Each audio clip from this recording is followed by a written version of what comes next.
પરમ પૂજ્ય મહંત સ્વામી મહારાજે તારીખ 19મી મે 2020ના રોજ BAPSના આશ્રિત તમામ સંતો ભક્તોને સંબોધીને પ્રાપ્તિને માણવા માટે એક પત્ર લખ્યો છે, જેમાં 6 વિચાર મોતીઓ છે. તે પૈકીના પહેલા વિચાર મોતીનો આજે આસ્વાદ માણીશું. પરમ પૂજ્ય મહંત સ્વામી મહારાજ લખે છે, પ્રાપ્તિને સમજવા માટે, અનુભવવા માટે કેવળ વિશ્વાસ જ કામે લેવો. મહારાજે કહ્યું છે, અતિશય શ્રદ્ધા અને અતિ દ્રઢ વિશ્વાસ હોય તો દેહ છતાં જ બ્રહ્મરૂપ થઈ જાય. એમના વચનથી જ એમના સ્વરૂપનું જ્ઞાન થાય. આપણી બુદ્ધિ, તર્ક કે અનુભવ બધું જ પ્રાપ્તિને સમજવા માટે સાવ ઓછું પડે. અહીં આગળ પરમ પૂજ્ય સ્વામી બાપાએ 2 વચનામૃતના સંદર્ભો ટાંક્યા છે. પહેલો સંદર્ભ વચનામૃત સારંગપુર પ્રકરણનું 9મું. તેમાં મુક્તાનંદ સ્વામીએ શ્રીજી મહારાજને પૂછ્યું, જેને તામસી કર્મ ઘણા હોય તેના હૈયામાં કળિયુગ વર્તે, તે કોઈ ઉપાયે ટળે કે ન ટળે? પછી શ્રીજી મહારાજ બોલ્યા, જે જો એને સંત તથા પરમેશ્વરના વચનને વિશે અતિશય શ્રદ્ધા હોય અને અતિ દ્રઢ વિશ્વાસ હોય તો ગમે તેવા તામસી કર્મ હોય પણ તેનો નાશ થઈ જાય અને કળિયુગના ધર્મ મટીને સત્યયુગના ધર્મ હોય તે વર્તે. માટે અતિ સાચે ભાવે કરીને સત્સંગ કરે તો તેને કોઈ જાતનો દોષ હૈયામાં રહે નહીં અને દેહ છતાં જ બ્રહ્મરૂપ થઈ જાય. અને બીજું વચનામૃત છે ગઢડા છેલ્લા પ્રકરણનું 27મું. આ વચનામૃતમાં શ્રીજી મહારાજે વાર્તા કરી છે, શાસ્ત્રે કયા જે નિષ્કામ, નિર્લોભ, નિર્માન, નિસ્વાદ, નિસ્નેહ ઇત્યાદિ સંતના લક્ષણ, તેને સાંભળીને એવા લક્ષણ જ્યાં દેખાય એવા જે સંત, તેને ને ભગવાનને સાક્ષાત સંબંધ હોય. માટે એવા સંતના વચને કરીને ભગવાનનો નિશ્ચય કરવો ને તેના વચનમાં દ્રઢ વિશ્વાસ કરવો, તેને નિશ્ચય કહીએ. શ્રીજી મહારાજના આ 2 વચનામૃતને ટાંકીને પરમ પૂજ્ય મહંત સ્વામી મહારાજે આપણને વિશ્વાસ પર જવા માટે વાત કરી છે. શ્રીજી મહારાજ ગઢડા પ્રથમ પ્રકરણના 15મા વચનામૃત ધ્યાન કરવામાં કાયર ન થવાનો ઉપાય સમજાવતા વાત કરે છે. જેના હૈયામાં ભગવાનની ભક્તિ હોય તેને એવી વૃત્તિ રહે જે ભગવાન તથા સંત તે મને જે વચન કહેશે તેમ જ મારે કરવું છે, એમ તેના હૈયામાં હિંમત રહે. શ્રીજી મહારાજ આ વચનામૃતમાં ભગવાન અને સંતનું વચન માનવા માટે જે હિંમત આવવી જોઈએ તે હિંમત આવવાની વાત કરે છે. ભગવાન અને સંતના વચન ક્યારે મનાય? તો તેની મુખ્ય 4 પૂર્વ શરતો છે. પહેલી પૂર્વ શરત છે, સ્વાર્થ હોય, ખપ હોય તો વચન મનાય. ગુણાતીતાનંદ સ્વામી ભીમનાથના રાકાની વાત કરતા. 69 કાળમાં ભીમનાથ મહાદેવ પાસે બધા નિરાશ્રિતો આવતા. ત્યાં એક ડંકો થૂલું અપાતું. મહાદેવના તળમાં જ નદી છે. નદી કિનારેથી પગથિયા પર બધા લાઈનમાં ધક્કા મુક્કી કરે ને ઉપર આવે. આપનારો કંટાળે તે હડસેલો મારે એટલે બધા નદીમાં પડે, હાથ પગ છોલાય, પણ ફરી ઉપર ચઢે. આમ 2-3 વાર થાય ત્યારે ડંકો થૂલું મેળવે. શા માટે આવું કરતા હતા? કારણ કે એક જ માત્ર જગ્યા હતી જ્યાં તેમને થૂલું મળતું. આનું નામ ખપ. ગુણાતીતાનંદ સ્વામીએ ભગતજી મહારાજને કેવી કપરી આજ્ઞાઓ કરી. ગિરનારને બોલાવી લાવો, ચૂનો પીલો, ચંદની સીવો. અરે સંતોની હજામત કરવાની આજ્ઞા કરી, એંઠવાડની કુંડી ઉલેચવાની આજ્ઞા કરી. આ બધા પ્રસંગોમાં ભગતજી મહારાજ સારધાર પડ્યા, કારણ કે તેમના મનમાં ગુણાતીતાનંદ સ્વામીને રાજી કરવાનો ખપ હતો. સત્યકામ જાબાલીને બ્રહ્મ જ્ઞાન લેવું હતું. તે જંગલમાં ગયો.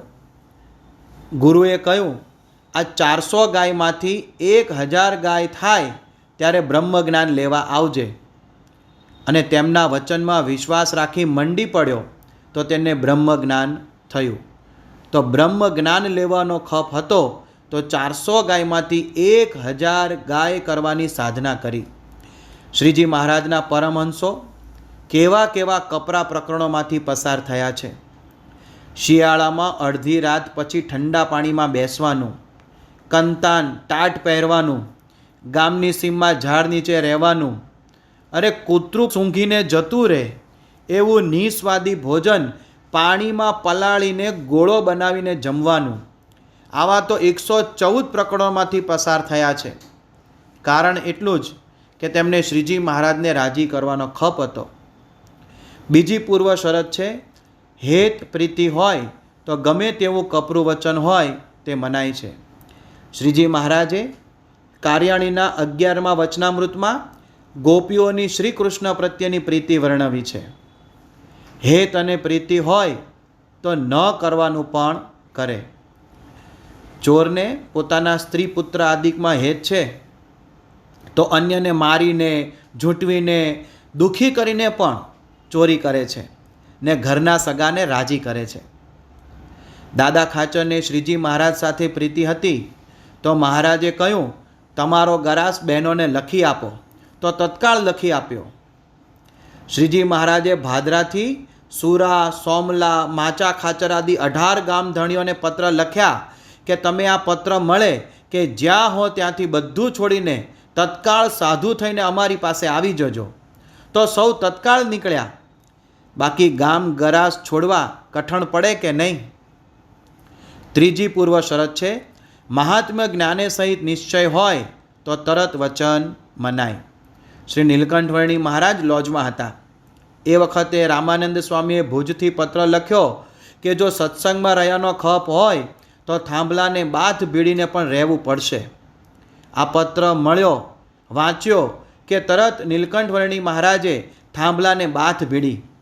રામાનંદ સ્વામીનો યથાર્થ મહિમા હતો તો તરત વચન મનાયું. શાસ્ત્રીજી મહારાજે યોગીજી મહારાજને મંદિરના કડિયાને રોટલા બનાવીને જમાડવાની આજ્ઞા કરી. તો સતત 40 વર્ષ સુધી એક ધારી આજ્ઞા યોગીજી મહારાજે પાળી છે. ચોથી પૂર્વ શરત છે, અતિશય શ્રદ્ધા અને વિશ્વાસ હોય તો વચન મનાય. આપણે બીમાર પડીએ કે તરત ફેમિલી ડૉક્ટર પાસે જઈએ છીએ. કારણ આપણા એ ફેમિલી ડૉક્ટરના વચનમાં વિશ્વાસ છે. તે ઇન્જેક્શન મારે, ચીરો મૂકે, ઓપરેશન કરે, કડવી દવા આપે, ચરી આપે, તત્કાળ વાત મનાય છે. કારણ કે શ્રદ્ધા છે કે આના વચનથી જ મને સારું થશે. એમ ભગવાનને સંત આ જીવના ડૉક્ટર છે. ગુણાતીતાનંદ સ્વામીએ કહ્યું છે કે અમને તો એક જન્મ મરણનો રોગ ટાળતા આવડે છે. એટલે તેઓ જે કાંઈ આજ્ઞા કરે છે તેમાં કામ, ક્રોધ, લોભ, સ્વાદ, સ્નેહ એ ટળશે જ એવો વિશ્વાસ હોય તો જરૂર આજ્ઞા પળાય જ. પરમ પૂજ્ય મહંત સ્વામી મહારાજે બીજા ફકરામાં લખ્યું છે, વિશ્વાસ રાખવા જેવા પુરુષ છે એટલે વિશ્વાસ રાખવાનો છે. આ અધ્ધરતાલ વાત નથી. આ પુરુષોને જૂઠું બોલવાનું કોઈ કારણ નથી. એમને આપણી પાસેથી કાંઈ જ જોઈતું નથી. તે આપવા આવ્યા છે. એટલે મહારાજ અને ગુણાતીત પરંપરાના વચનોમાં દ્રઢ વિશ્વાસ રાખવો. એમણે કૃપા કરીને પોતાનું સ્વરૂપ સમજાવ્યું છે, એને પરમ સત્ય કરીને માનવું. પરમ પૂજ્ય મહંત સ્વામી મહારાજે આ વિચાર આપ્યો તેના મૂળમાં 2 સંદર્ભો છે. પહેલો સંદર્ભ વચનામૃત વરતાલનું 11મું અને બીજું સ્વામીની વાતો 3જા પ્રકરણની 33મી વાત. શ્રીજી મહારાજે વચનામૃત વરતાલના 11માં કહ્યું છે, સત્પુરુષને વિશે દ્રઢ પ્રીતિ એ જ આત્મદર્શનનું સાધન છે અને સત્પુરુષનો મહિમા જાણ્યાનું પણ એ જ સાધન છે અને પરમેશ્વરનું સાક્ષાત દર્શન થવાનું પણ એ જ સાધન છે.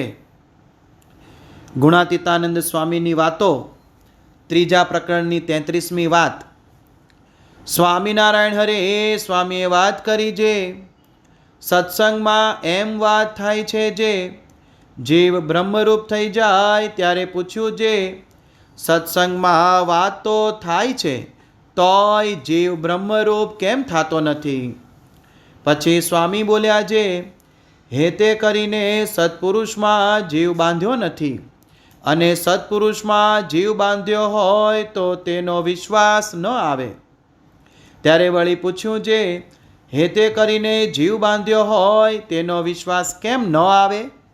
ત્યારે સ્વામી બોલ્યા છે, આ જલે ભક્તે મારા સાથે જીવ ઘણો બાંધ્યો છે, પણ મારો વિશ્વાસ ન આવે. એમ કહીને બોલ્યા છે, વિશ્વાસ તો હોય તો પણ નિષ્કપટપણે વર્તાય નહીં, ને નિષ્કપટપણે વર્તે તો જીવ બ્રહ્મરૂપ થયા વિના રહે નહીં. એ સિદ્ધાંત વાત છે. બાથરૂમમાં નળ નીચે ડોલ મૂકીને નળ ચાલુ કરીએ છતાં પાણી ન આવે, તેનું શું કારણ હોઈ શકે? નંબર 1, કાં તો ટાંકીમાં પાણી નથી, અને બીજું, પાણી તો છે પણ નળના ટાંકી સાથેના જોડાણમાં ખામી છે. દાખલા તરીકે પાઇપમાં કચરો ભરાયો છે. એ પ્રમાણે સત્સંગમાં બ્રહ્મરૂપ થવાતું નથી. તેના પણ 2 કારણો હોઈ શકે. નંબર 1, કાં તો ભગવાનને સત્પુરુષની એમ કરવાની સામર્થ્ય નથી. નંબર 2, કાં તો તેમની સાથેના આપણા જોડાણમાં ખામી છે. હવે પ્રથમ કારણ સાચું હોઈ જ શકે નહીં, કારણ કે આપણને અનેક વાર પ્રમુખ સ્વામી મહારાજે જાહેરમાં કોલ આપ્યો છે કે અક્ષરધામ પાક્કું. પરમ પૂજ્ય મહંત સ્વામી મહારાજે પણ અનેક વાર જાહેરમાં કોલ આપ્યો છે કે અક્ષરધામ પાક્કું. ભગવાન સ્વામિનારાયણે વચનામૃત ગઢડા મધ્ય 50 અને વચનામૃત ગઢડા મધ્ય 45માં આપણી કસર ટાળી સ્થિતિ કરાવવાનો કોલ આપ્યો છે. અને સત્સંગના ઇતિહાસમાં એવી સ્થિતિ પ્રાપ્ત કરી હોય તેવા સંતો ભક્તોના દાખલા મોજૂદ છે. જેમ કે ગોરધનભાઈને મીઠું અને સાકર 2 સરખા થઈ ગયેલા, પર્વતભાઈ, સુરા ખાચર, શિવલાલ શેઠ, લાલાભાઈ વગેરે સ્થિતિવાળા ભક્તોની આ યાદી હજુ લાંબી કરી શકે તેમ છીએ. આમ શ્રીજી મહારાજ અને ગુરુ પરંપરાએ બ્રહ્મરૂપ કરવાનો કોલ આપ્યો છે, અને એ પ્રમાણે ભક્તોની સ્થિતિ પણ તેઓની કૃપાથી થઈ છે. તેથી તેઓ આપણને બ્રહ્મરૂપ કરવા સમર્થ છે, તે વાતમાં કોઈ જ શંકાને સ્થાન નથી. એનો અર્થ એ કે બ્રાહ્મી સ્થિતિ અનુભવાતી નથી તેનું બીજું કારણ સાચું છે, એટલે કે સત્પુરુષ સાથેના આપણા જોડાણમાં ખામી છે. એ ખામીને સુધારવાની વાત ગુણાતીતાનંદ સ્વામીએ ઉત્તરમાં કહી છે. એ છે, 1, હેતે કરીને સત્પુરુષમાં જીવ બાંધ્યો નથી. બીજું, હેત હોય પણ સત્પુરુષમાં વિશ્વાસ નથી. અને ત્રીજું, હેત અને વિશ્વાસ હોય પણ નિષ્કપટપણે વર્તાય નહીં.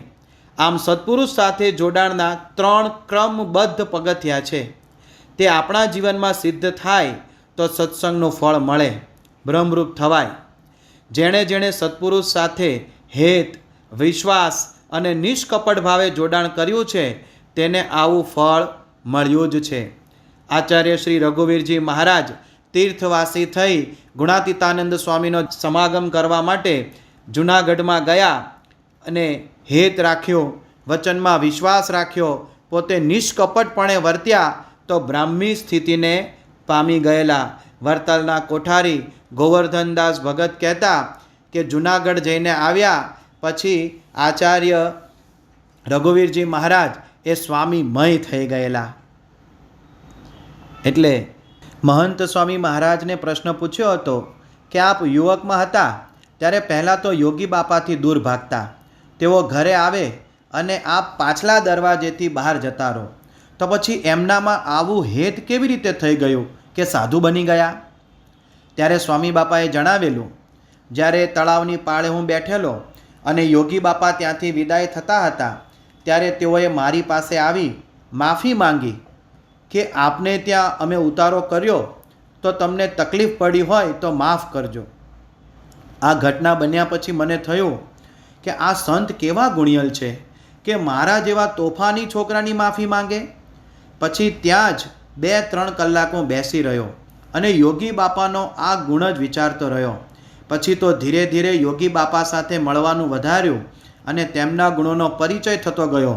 એમ કરતાં એમની સાથે હેત થઈ ગયું. આમ સત્પુરુષના ગુણનો વિચાર કરવાથી તેમનામાં હેત થાય છે અને હેતની વૃદ્ધિ થાય છે. આખી વાતનો સાર એટલો જ કે એની રીતે રીત આપણી. બીજા વિચાર મોતીનો આજે આપણે આસ્વાદ માણીશું. પરમ પૂજ્ય મહંત સ્વામી મહારાજ લખે છે, શ્રીજી મહારાજ સર્વોપરી ભગવાન છે. ગુણાતીતાનંદ સ્વામી અક્ષર બ્રહ્મ છે. પ્રગટ સત્પુરુષ મોક્ષનું દ્વાર છે. પરમ પૂજ્ય મહંત સ્વામી મહારાજ અહીં સિદ્ધાંત નિષ્ઠાનો વિચાર લખે છે. સિદ્ધાંત નિષ્ઠા માટે સૌપ્રથમ સિદ્ધાંતની સ્પષ્ટતા અને દ્રઢતા જરૂરી છે. ભારતીય ધર્મો અને વિશ્વના તમામ ધર્મોની પરંપરા મુજબ શાસ્ત્ર અને અનુભવી ગુરુના વચનો દ્વારા જ સિદ્ધાંતની યથાર્થ સ્પષ્ટતા અને દ્રઢતા થઈ શકે. શાસ્ત્રીજી મહારાજે પોતાના ગુરુ થકી અને શાસ્ત્ર વચનો દ્વારા સ્પષ્ટ સિદ્ધાંત તારવ્યો હતો અને એ સિદ્ધાંતની દ્રઢતા કરી હતી. વિક્રમ સંવત 1939 ફાગણ માસના પ્રારંભના દિવસો હતા. સુરતમાં રામપરામાં આવેલ સ્વામિનારાયણ મંદિરમાં ઘનશ્યામ મહારાજની મૂર્તિ પ્રતિષ્ઠાની તૈયારીઓ પૂરજોશમાં ચાલતી હતી. મંદિરના મહંત વિજ્ઞાનાનંદ સ્વામીના મુખ્ય શિષ્ય તરીકે સમયાની મુખ્ય જવાબદારી શાસ્ત્રી યજ્ઞપુરુષદાસજી એટલે કે શાસ્ત્રીજી મહારાજના શિરે હતી. કુશળતાપૂર્વક તેઓ તમામ પ્રકારની જવાબદારીઓનું વહન કરી રહ્યા હતા. મહુવાથી બ્રહ્મસ્વરૂપ ભગતજી મહારાજ પણ આ પ્રસંગે લાભ આપવા પધાર્યા હતા. મંદિરના રંગમંડપમાં પોતાના આસને બિરાજી તેઓ હાથી ઉપર મૂકવાની ઝૂલ સીવતા અને સાથે સાથે ત્યાં ઉપસ્થિત સંતો ભક્તોને કથા વાર્તા કરતા. એકવાર મંદિરના રંગમંડપમાંથી પસાર થતાં યજ્ઞ પુરુષદાસજી આ દ્રશ્ય જોયું. તેમને અચરજ થયું કે કપડું સીવવું ને કથા વાર્તા કરવી બંને કાર્ય એક સાથે કેવી રીતે શક્ય બને. બરાબર એ જ વખતે ભગતજી મહારાજે તેમની સામે દૃષ્ટિ કરી અને બોલ્યા, સાધુરામ, જીવ માત્રને 2 લોચન હોય છે, પરંતુ વિદ્યાવાનને 3, ધર્મવાળાને 7 અને જ્ઞાનીને તો અનંત લોચન હોય છે. હું તો આંખે દેખું છું, આંગળીને ટેરવે પણ દેખું છું અને બરડે પણ દેખું છું. આમ અંતર પકડીને વાત કરવાના આ સામર્થ્યથી યજ્ઞ પુરુષદાસજીને ભગતજી મહારાજની અલૌકિક સ્થિતિનો ખ્યાલ આવ્યો અને ત્યાર પછી તેઓ નિયમિત રીતે ભગતજી મહારાજના સમાગમનો લાભ લેવા લાગ્યા. થોડા જ વખતમાં ભગતજી મહારાજ પરમ એકાંતિક સત્પુરુષ છે તેવો દૃઢ નિશ્ચય થયો અને પોતાના હૃદય સિંહાસનને ભગતજી મહારાજે ગુરુપદે સ્થાપી દીધા. ભગતજી મહારાજના સમાગમમાં તેઓએ 2 વાત દ્રઢ કરી. પ્રથમ વાત એટલે ઉપાસના અંગેની સ્પષ્ટ સમજણ. વચનામૃતમાં ભગવાન સ્વામિનારાયણે ઉપાસના અંગે સ્પષ્ટ વાતો જણાવી છે. વચનામૃત ગઢડા મધ્ય 3માં તેઓએ આજ્ઞા કરી છે, અને એ બ્રહ્મ થકી પરબ્રહ્મ જે પુરુષોત્તમ નારાયણ તે નોખા છે, ને એ બ્રહ્મના પણ કારણ છે, ને આધાર છે, ને પ્રેરક છે. એમ સમજીને પોતાના જીવાત્માને એ બ્રહ્મ સંગાથે એકતા કરીને પરબ્રહ્મની સ્વામી સેવક ભાવે ઉપાસના કરવી તે પરમપદ પામ્યાનો નિર્વિઘ્ન માર્ગ છે. આ પરબ્રહ્મ એટલે પુરુષોત્તમ અને બ્રહ્મ એટલે અક્ષર બ્રહ્મ. અક્ષર સાથે એકતા કરીને અર્થાત અક્ષરરૂપ થઈને પુરુષોત્તમની ઉપાસના ભક્તિ કરવી એ શ્રીજી મહારાજનો હૃદગત અભિપ્રાય છે અને એ જ અક્ષરધામમાં જવાનો નિર્વિઘ્ન માર્ગ છે. વળી નિર્વિકલ્પ ઉત્તમ નિશ્ચયની વાતમાં પણ અક્ષરરૂપ થવાની વાત જ છે. નિત્ય પ્રાર્થનામાં પણ ગવાય છે, નિર્વિકલ્પ ઉત્તમ અતિ નિશ્ચય તવ ઘનશ્યામ મહાત્મ જ્ઞાનયુક્ત ભક્તિ તવ એકાંતિક સુખધામ મોહી મેં તવ ભક્તપનો તામે કોઈ પ્રકાર દોષ ન રહે કોઈ જાત કો સુનિયો ધર્મ કુમાર. આમ ઉત્તમ નિર્વિકલ્પ નિશ્ચય થાય તે માટે સંપ્રદાયમાં આ પ્રાર્થના સર્વે સત્સંગી કરતા હતા. આત્યંતિક કલ્યાણ માટે ભગવાનના સ્વરૂપનો ઉત્તમ નિર્વિકલ્પ નિશ્ચય અનિવાર્ય છે. એ પણ સૌ કોઈ સમજતા હતા, પરંતુ ઉત્તમ નિર્વિકલ્પ નિશ્ચય એટલે શું તેની સ્પષ્ટતા ભાગ્યે જ કોઈને હતી.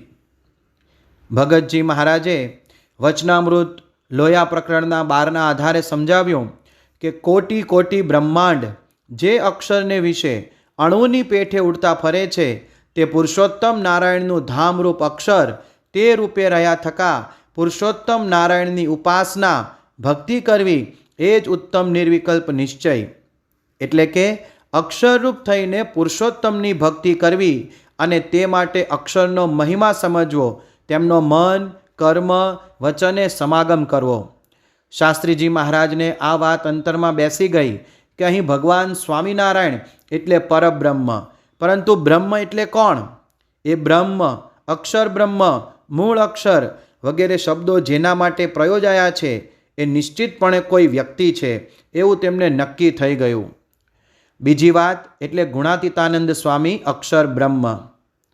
ભગતજી મહારાજે એકવાર યજ્ઞ પુરુષદાસજીને બોલાવી કહ્યું, સાધુરામ, તમે ત્યાગી થયા છો, પરંતુ સ્વામિનારાયણની પૂરી નિષ્ઠા દ્રઢ કરી કે નહીં? યજ્ઞ પુરુષદાસજી કહે, શ્રીજી મહારાજ સર્વોપરી ભગવાન છે, તે મને પૂરી નિષ્ઠા છે. શાસ્ત્રીજી મહારાજ કહેતા, હું 15 વર્ષની ઉંમરે ત્યાગી થયો હતો. મારા ગુરુ વિજ્ઞાનાનંદ સ્વામી શ્રીજી મહારાજ સાથે 12 વર્ષ રહેલા અને મહારાજનો અપાર મહિમા તેમણે જાતે જોયો હતો અને તેમના થકી જ શ્રીજી મહારાજના ભગવાનપણાની અને સર્વોપરીપણાની વાત મેં નક્કી કરી છે. ભગતજી મહારાજને પણ આ જ પ્રમાણે યજ્ઞ પુરુષદાસજીએ કહ્યું, સ્વામિનારાયણ ભગવાન સર્વોપરી છે, તે મને પૂરી નિષ્ઠા છે. ભગતજી મહારાજ ત્યારે હસીને બોલ્યા, સાધુરામ, આ તો હજુ નારાયણની નિષ્ઠા થઈ, પરંતુ ગુણાતીતાનંદ સ્વામી મૂળ અક્ષર બ્રહ્મ છે તે દ્રઢ કરો ત્યારે સ્વામિનારાયણની પૂરી નિષ્ઠા કહેવાય. આ લોકની દ્રષ્ટિએ શાસ્ત્રીજી મહારાજ માટે આ વાત નવી હતી, પરંતુ ભગતજી મહારાજની અતિ ઉચ્ચ આધ્યાત્મિક સ્થિતિ જોતા આ વાતમાં શંકાને કોઈ સ્થાન ન હતું. વળી ગુરુ વિજ્ઞાનાનંદ સ્વામીએ પણ આ બાબતમાં સંમતિની મહોર મારી દીધી કે શ્રીજી મહારાજના મુખેથી તેમણે સાંભળ્યું છે કે ગુણાતીતાનંદ સ્વામી એ જ સાક્ષાત અક્ષર બ્રહ્મનો અવતાર છે. વિજ્ઞાનાનંદ સ્વામીએ એકવાર કહેલું કે સાધુરામ, પ્રાગજી ભક્ત તો અપરોક્ષાનુભવી બ્રહ્મસ્થિતિવાળા સત્પુરુષ છે. તેમણે ગુણાતીતાનંદ સ્વામી પાસેથી 262 વચનામૃતના રહસ્ય તથા મુદ્દા યથાર્થ જાણ્યા છે, માટે તેમણે સમજાવેલો સિદ્ધાંત યથાર્થ છે, તેમાં શંકાને જરાય પણ સ્થાન નથી. આ પ્રમાણે શાસ્ત્રીજી મહારાજે બંને ગુરુઓ થકી અક્ષર પુરુષોત્તમની સિદ્ધાંતની વાત દ્રઢ કરી. વળી શાસ્ત્રીજી મહારાજ શાસ્ત્રજ્ઞ પુરુષ હતા. શાસ્ત્ર વચન દ્વારા સિદ્ધાંતની સ્પષ્ટતા અને દ્રઢતા તેમને હતી. હિન્દુ ધર્મના પ્રમાણભૂત શાસ્ત્રોમાં પણ અક્ષર પુરુષોત્તમની એટલે કે બ્રહ્મ પરબ્રહ્મની વિસ્તૃત વાતો સમાયેલી છે. તૈત્તિરીય ઉપનિષદમાં લખ્યું છે, બ્રહ્મવિદ આપનોતિ પરમ, બ્રહ્મને જાણે છે તે જ પરબ્રહ્મને પામે છે, એટલે કે ભગવાનને પામે છે. શ્રીમદ્ ભગવદ્ ગીતામાં પણ લખ્યું છે, બ્રહ્મભૂત પ્રસન્નાત્મા ન શોચતી ન કાંક્ષતી સમઃ સર્વેષુ ભૂતેષુ મદ ભક્તિમ લભતે પરામ. અર્થાત જે બ્રહ્મરૂપ થાય છે તે સુખી છે, તેને કોઈ શોક થતો નથી, કોઈ આકાંક્ષા રહેતી નથી, તેને જીવ પ્રાણી માત્ર પ્રત્યે સંભાવ રહે છે અને તે જ પરમાત્માની ભક્તિનો અધિકારી છે. સંપ્રદાયના મુખ્ય શાસ્ત્રોમાં પણ આ જ સિદ્ધાંત સમજાવવામાં આવ્યો છે. વચનામૃત લોયા 7 પ્રમાણે બ્રહ્મરૂપ થયો છે તેને જ પુરુષોત્તમની ભક્તિનો અધિકાર છે. વળી ભક્તિનો આદેશ આપતા શિક્ષાપત્રીના 116મા શ્લોકમાં ભગવાન શ્રી સ્વામિનારાયણ કહે છે, નિજાત્માનમ બ્રહ્મરૂપમ દેહત્રય વિલક્ષણમ વિભાવ્ય તેન કર્તવ્યા ભક્તિ કૃષ્ણસ્ય સર્વદા. અર્થાત પોતાના આત્માને બ્રહ્મરૂપ માનીને સર્વકાળે પરબ્રહ્મની ભક્તિ કરવી. બ્રહ્મરૂપ કેવી રીતે થવાય? મુંડક ઉપનિષદમાં લખ્યું છે, બ્રહ્મ વેદ બ્રહ્મ ઇવ ભવતી. અર્થાત અક્ષર બ્રહ્મને જાણે છે તે જ બ્રહ્મરૂપ થાય છે. વળી વચનામૃત ગઢડા મધ્ય 31 પ્રમાણે અક્ષર બ્રહ્મનો મન કર્મ વચને સંગ કરવાથી બ્રહ્મરૂપ થવાય છે. આમાં તમામ ગુરુ વચનો તેમજ શાસ્ત્ર વચનોના સાર રૂપે શાસ્ત્રીજી મહારાજે ભગવાન સ્વામિનારાયણ પ્રબોધિત ચોખ્ખો સિદ્ધાંત તારવ્યો. સ્વામિનારાયણ ભગવાન સર્વોપરી પરબ્રહ્મ પુરુષોત્તમ નારાયણ છે. ગુણાતીતાનંદ સ્વામી અક્ષર બ્રહ્મ છે અને એ અક્ષર બ્રહ્મના સંગે બ્રહ્મરૂપ થઈને પરબ્રહ્મ ભગવાન સ્વામિનારાયણની ઉપાસના કરવી. આ સિદ્ધાંત એટલે અક્ષર પુરુષોત્તમ સિદ્ધાંત. વળી પરમ પૂજ્ય મહંત સ્વામી મહારાજ ત્રીજા વાક્યમાં અહીં લખે છે, પ્રગટ સત્પુરુષ મોક્ષનું દ્વાર છે. ભગવાન સ્વામિનારાયણે વચનામૃત ગઢડા પ્રથમ 54ના ભાગવત ધર્મના પોષણનું મોક્ષના દ્વારનું એમાં પણ આ વાત કહી છે. તેમાં મુક્તાનંદ સ્વામીએ પ્રશ્ન પૂછ્યો છે, હે મહારાજ, શ્રીમદ ભાગવતના એકાદશ સ્કંધમાં જનક રાજા અને નવ યોગેશ્વરના સંવાદે કરીને કયા જે ભાગવત ધર્મ તેનું જે પોષણ તે કેમ થાય અને વળી જીવને મોક્ષનું જે દ્વાર તે ઉઘાડું કેમ થાય? પછી શ્રીજી મહારાજ બોલ્યા છે, સ્વધર્મ જ્ઞાન વૈરાગ્ય અને મહાત્મ્ય જ્ઞાન તેણે સહિત જે ભગવાનની ભક્તિ તેણે યુક્ત એવા જે ભગવાનના એકાંતિક સાધુ તેના પ્રસંગ થકી ભાગવત ધર્મનું પોષણ થાય છે અને વળી જીવને મોક્ષનું જે દ્વાર તે પણ એવા સાધુના પ્રસંગ થકી ઉઘાડું થાય છે. તે કપિલદેવ ભગવાને દેવહૂતિ પ્રત્યે કહ્યું છે જે પ્રસંગ મજરમ પાશમ આત્મનઃ કવયો વિદુઃ સ એવ સાધુ સુકૃતો મોક્ષ દ્વારમ અપાવૃતમ. જેવો એ જીવને પોતાના સંબંધીને વિશે દ્રઢ પ્રસંગ છે તેઓને તેવો જ પ્રસંગ જો ભગવાનના એકાંતિક સાધુને વિશે થાય તો એ જીવને મોક્ષનું દ્વાર ઉઘાડું થાય છે. વળી વચનામૃત વરતાલ 3માં શ્રીજી મહારાજે 4 પ્રકારના મોટા પુરુષની વાત કરી છે. એકાંતિકી ભક્તિ કેવી રીતે દ્રઢ થાય તે પ્રશ્નના ઉત્તરમાં મહારાજે કહ્યું કે મોટા પુરુષની સેવા થકી એવી ભક્તિ આવે. પછી મોટા પુરુષના 4 પ્રકાર જણાવે છે. પહેલાં દીવા જેવા, જે સામાન્ય વિષયરૂપી વાયુએ હોલવાઈ જાય એટલે કે પંચ વિષયમાં લેવાઈ જાય. બીજા મશાલ જેવા, જે સામાન્ય વિષયરૂપી વાયુ કરતાં વધુ વાયુ આવે ત્યારે તેમાં લેવાઈ જાય. ત્રીજા વીજળી જેવા, જેમ વીજળીનો અગ્નિ વરસાદના પાણીમાં પણ ઓલવાતો નથી તેમ માયામાં રહ્યા થકા પણ ન લેવાય. અને ચોથા વડવાનળ અગ્નિ જેવા. વડવાનળ અગ્નિ સમુદ્રમાં રહે છે પણ સમુદ્રના પાણીથી ઓલવાતો નથી અને સમુદ્રના ખારા પાણીને મીઠું કરે છે. તેમ આ પ્રકારના મોટા પુરુષ અનેક ખારા જીવોને મીઠા કરે છે. આ 4 પ્રકાર જણાવી શ્રીજી મહારાજ સમજાવે છે કે વીજળી જેવા સંત માયામાં કે વિષયમાં લેવાતા નથી પણ તે સાધન દશાવાળા એકાંતિક સાધુ છે. તેના સંગથી એકાંતિક ધર્મની સિદ્ધિ ન થઈ શકે. જ્યારે વડવાનળ અગ્નિ જેવા સંત એ સિદ્ધ દશાવાળા એકાંતિક સત્પુરુષ છે. તેમની સેવાથી એકાંતિક ધર્મ ભાગવત ધર્મની સિદ્ધિ થાય છે. સત્સંગમાં સાધન દશાવાળા તથા જીવન મુક્તિ સ્થિતિ પામેલા ઘણા સંતો ભક્તો હોય પણ સિદ્ધ દશાવાળા પરમ એકાંતિક સત્પુરુષનો પ્રસંગ થાય તો જ એકાંતિક ધર્મની સિદ્ધિ થાય.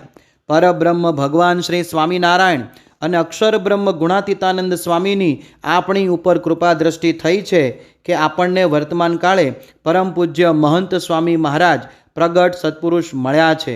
મોક્ષનું દ્વાર મળી ગયું છે. એની રીત આપણી એ ન્યાય અનુસાર ઉપાસના માર્ગે આગળ વધીએ. ત્રીજા વિચાર મોતીનો આજે આસ્વાદ માણીશું. પરમ પૂજ્ય મહંત સ્વામી મહારાજ લખે છે, મહારાજ અને સ્વામી સત્પુરુષ રૂપે સદા પ્રગટ છે. શાસ્ત્રીજી મહારાજનું વચન છે કે સત્પુરુષ ક્યારેય પૃથ્વી પરથી જતા જ નથી.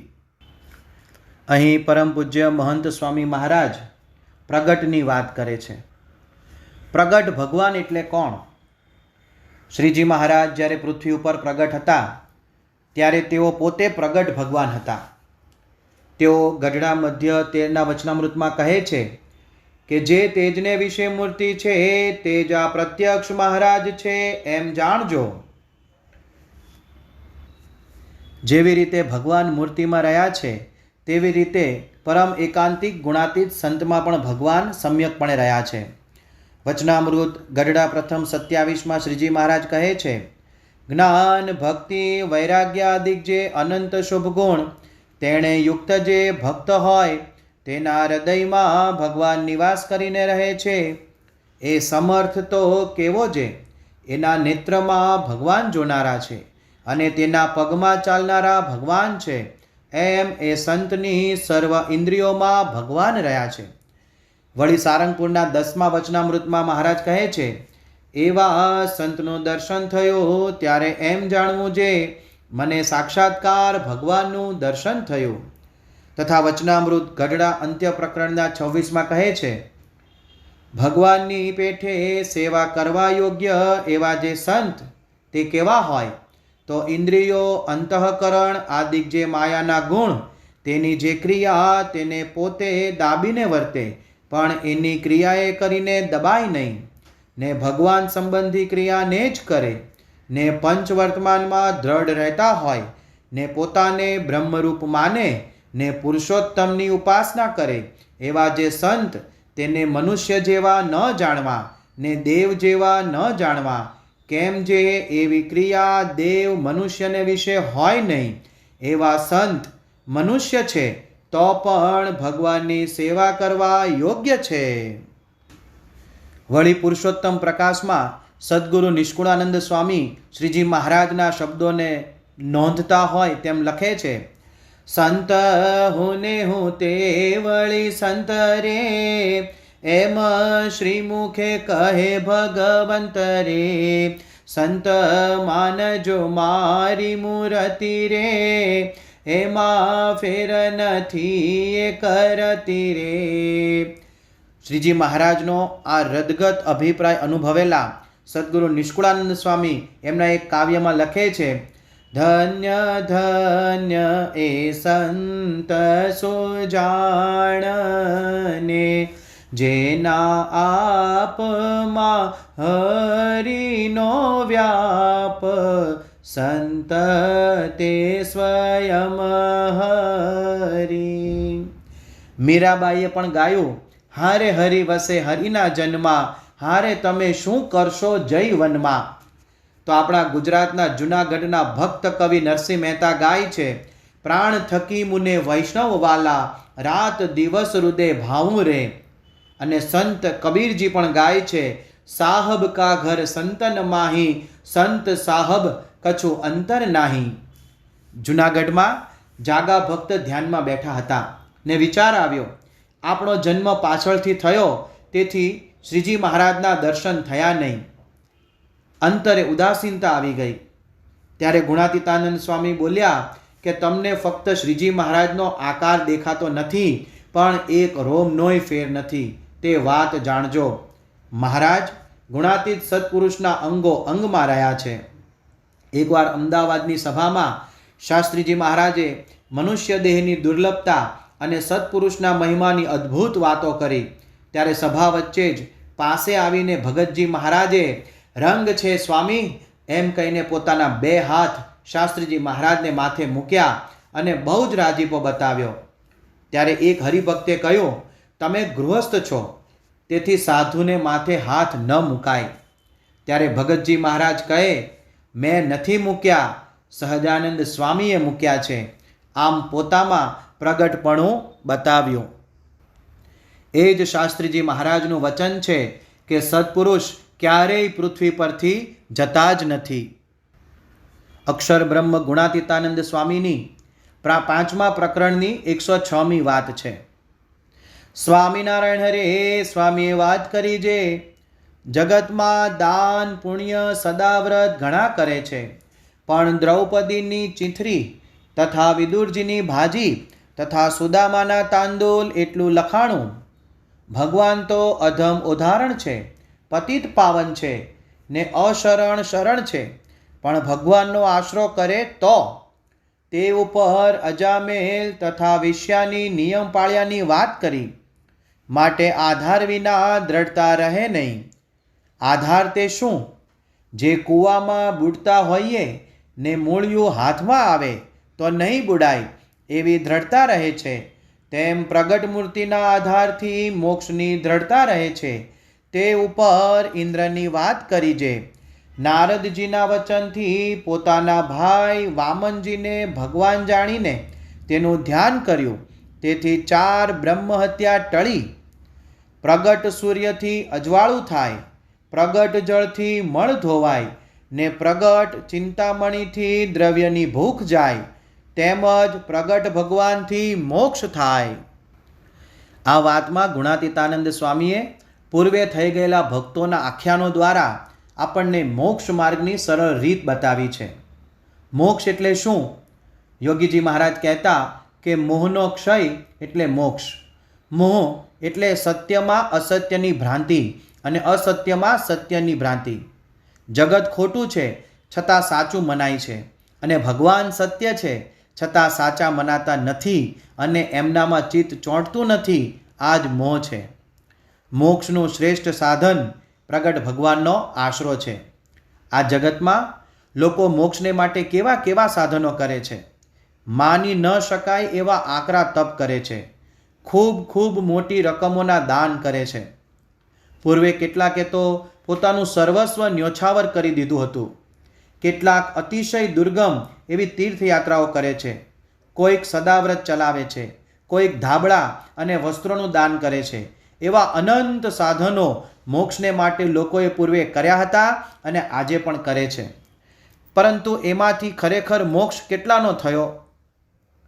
શાસ્ત્રકાર જ્ઞાની ઋષિઓએ ભક્તોએ કરેલા અમુક સામાન્ય સાધનોની મોક્ષના સફળ સાધનો તરીકે નોંધ લીધી છે. શ્રી કૃષ્ણ ભગવાનની આંગળી છોલાઈ અને લોહી નીકળવા લાગ્યું ત્યારે દ્રૌપદીજીએ ક્ષણનો પણ વિલંબ કર્યા વગર પોતે પહેરેલ સાડીમાંથી એક લીરો ફાડીને પાટો બાંધી દીધો. વિદુરજીએ શ્રી કૃષ્ણ ભગવાનને સામાન્ય ભાજી પ્રેમથી જમાડી. સુદામા અત્યંત ગરીબ હતા. તેઓ શ્રી કૃષ્ણ ભગવાનને માટે સામાન્ય તાંદૂળ લાવ્યા હતા, પણ સંકોચના માર્યા એમને ધરાવી શકતા ન હતા. તો ભગવાને પોતે એ તાંદૂળ ઝૂંટવી લઈને હોંશે હોંશે ખાધા. આવા સામાન્ય સાધનોનો શાસ્ત્રોમાં સાથી ખૂબ મહિમા ગવાયો છે. કારણ કે આ સાધનો પ્રગટ ભગવાનને અર્થે મહિમાપૂર્વક કરવામાં આવ્યા હતા. ગુણાતીતાનંદ સ્વામીએ અહીંયા ઇન્દ્રરાજનું ઉદાહરણ આપ્યું છે. વિશ્વરૂપ દેવરાજ ઇન્દ્રનો ગોર હતો. તેનું મોસાળ દૈત્ય પક્ષે થતું હોવાથી તે દેવરાજ દ્વારા કરાવાતા યજ્ઞોમાંથી દૈત્યોને છુપી રીતે ભાગ મોકલતો. આથી દેવરાજ ઇન્દ્રે તેની હત્યા કરી. તેનાથી ઇન્દ્રદેવને 4 બ્રહ્મ હત્યા વળગી. એમાંથી છૂટવા માટે કોઈ જોરદાર સાધનની જરૂર હતી. ત્યારે દેવર્ષિ નારદજીએ એક ઉપાય બતાવ્યો કે વામનજીનો પ્રત્યક્ષ ભગવાન જાણીને આશરો કરવો. વામન ભગવાન લૌકિક રીતે કશ્યપ મુનિ અને અદિતિના પુત્ર હતા. તેથી દેવરાજ ઇન્દ્રના નાના ભાઈ થાય. પરંતુ દેવરાજ ઇન્દ્રે નારદજીના વચને એમનો પ્રગટ ભગવાન જાણીને આશરો કર્યો તો 4 બ્રહ્મ હત્યાનું પાપ ટળી ગયું. પ્રગટ ભગવાનના આશરાથી મોક્ષ થાય છે. સદગુરુ નિષ્કુળાનંદ સ્વામી ગાય છે, મળે પ્રભુ પ્રગટ પ્રમાણ રે, કાં તો તેના મળે લે કલ્યાણ રે, તેહ વિના કોટી ઉપાય રે, આત્યંતિક કલ્યાણ નવ થાય રે. ધરમપુર રાજ્યના રાણી કુશળ કુંવરબા રોજ બ્રાહ્મણ પાસે કથા વંચાવતા. એકવાર કથામાં વાત આવી કે રૂકમણીનું કાંડું ભગવાન શ્રી કૃષ્ણે પકડ્યું. કુશળ કુંવરબા કહે, આમ પ્રગટ ભગવાન આપણું કાંડું ઝાલે તો મોક્ષ થાય, બાકી કથા સાંભળે પાર આવે એમ નથી. સમય જતાં એમને ભગવાન શ્રી સ્વામિનારાયણનો યોગ થયો અને એમની સેવા સમાગમનો લાભ લીધો ત્યારે એમને છતી દેહે કલ્યાણ મનાઈ ગયું. પ્રગટ ભગવાનના આશરાથી કલ્યાણની દ્રઢ પ્રતીતિ છતી દેહ થાય છે. શ્રીજી મહારાજ વચનામૃત ગઢડા અંત્ય 7માં સ્પષ્ટ કહે છે, ભગવાનનો જેને પ્રત્યક્ષ પ્રમાણ દ્રઢ આશરો હોય તેને મનમાં એવી બીક ન રાખવી જે હું રખે મરીને ભૂત પ્રેત થાઉં કે રખે ઇન્દ્રલોકને જ પામું, એવી આશંકા મનમાં રાખવી નહીં. કેમ જે એવો ભગવાનનો ભક્ત હોય તે તો ભગવાનના ધામને જ પામે, પણ વચમાં ક્યાંય તેને ભગવાન રહેવા દે નહીં. ગુણાતીતાનંદ સ્વામી આ વાત સરળ દ્રષ્ટાંતથી સમજાવે છે કે કૂવામાં ડૂબતા હોઈએ ને કોઈ વૃક્ષનું મૂળિયું હાથમાં આવે તો ડૂબવાની બીક ટળી જાય છે. તેમ આ સંસાર સાગરમાં પ્રગટ ભગવાન અને પ્રગટ સંતનો આશરો દ્રઢ હોય તો મોક્ષ થઈ જ ગયો છે એવી અંતરમાં દ્રઢતા રહે અને ભવસાગરમાં ડૂબી જવાશે નહીં. એટલે કે લખ 84 ગર્ભવાસ જમપુરીમાં જવાનું થશે જ નહીં એવી દ્રઢ પ્રતીતિ રહે. ઘાણલાના મૂળી ડોશીને પ્રગટ ભગવાન શ્રીજી મહારાજની નિષ્ઠા હતી. ધામમાં જતી વખતે તેમણે તેમના પતિને કહ્યું કે મારા હાથના રોટલા જેણે ખાધા હશે તેનું પણ કલ્યાણ થશે, તો તમારા કલ્યાણમાં શો સંશય છે? અને તો પછી મારા કલ્યાણમાં તો કોઈ શંકા જ નથી. ગાધકડાના ગોવિંદ દરજીને કોઈ દ્વેષીએ પૂછ્યું કે તું સ્વામિનારાયણનું ભજન કરે છે તે તને પ્રતીતિ આવે છે કે કલ્યાણ થશે? ત્યારે ભક્તરાજ ગોવિંદ દરજીએ કહ્યું, મારા કલ્યાણની ક્યાં વાત છે, મારા સીવેલા કપડાં પહેરે તેનું પણ કલ્યાણ. આમ પ્રગટ ભગવાનના આશરાથી કલ્યાણની દ્રઢતા થાય છે.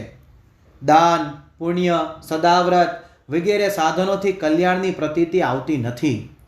આનું કારણ સમજાવતા ગુણાતીતાનંદ સ્વામી એક વાતમાં દ્રષ્ટાંત આપે છે કે એક તો પરપુરુષનો ગર્ભ ને એક પોતાના પતિનો ગર્ભ, તેમાં જેટલો ફરક અનુભવાય એટલો ફરક સાધનના બળથી જે કલ્યાણની પ્રતીતિ આવી શકે તેમાં અને પ્રગટ ભગવાનના આશરાથી જે કલ્યાણની પ્રતીતિ આવે એમાં છે.